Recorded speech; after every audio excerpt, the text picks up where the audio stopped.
With the first Champions League challenge behind them, Arsenal now turn their attention back to the Premier League, where they will host Manchester City at the Emirates for their fifth league match. In this video, we'll take a deep dive into City's setup, strengths and weaknesses, and what Arsenal can expect when they face City on Sunday.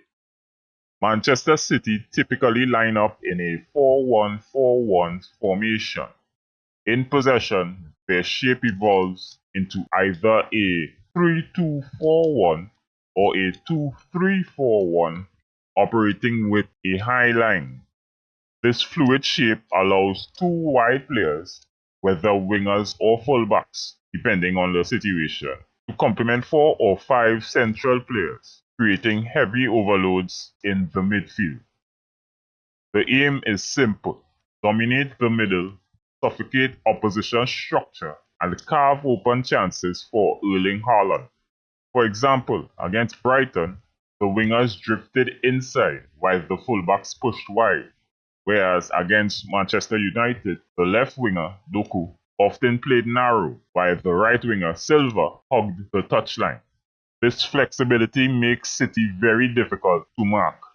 Side note: observing how they play with this tactic, I wonder if this is something Arsenal can incorporate when playing with Eze on the wing.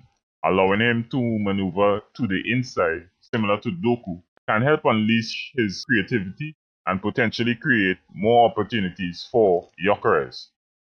Out of possession, City press high and aggressively when opponents attempt to play out from the back. Once the opposition advances into the final third though, City drop into a compact 4-5-1 block, closing central lanes and pressing hard when play shifts wide. It's a similar structure to Arsenal's defensive shell, emphasizing forcing opponents into less threatening areas. Looking at the numbers, both Arsenal and City are statistically neck and neck in many areas, but each has its edge. City attempt more shots, though their accuracy is comparable to Arsenal's, and they have scored slightly fewer goals. City lead the league in expected goals, while Arsenal rank 5th. However, Arsenal have a slightly better shot conversion rate. Crucially, City's attacking output is heavily concentrated through Haaland, who accounts for 5.74 of their total XG and has taken 19 shots. No teammate is even close. Arsenal's efficiency in turning headers into goals stands out, 3 from 9 compared to City's 1 from 10. Both sides create a similar number of chances, but City dominate overall passing volume in both halves of the pitch. City's success rate in passes in the final third is the league's best, well above Arsenal's. Arsenal have more touches in the opposition box than City, while also allowing fewer touches in their own area. Arsenal attempt to complete more crosses, while City are sharper at intercepting play. City excel on the break, with 5 fast breaks this season, 2 ending in goals. Arsenal, by contrast, have yet to score from a fast break.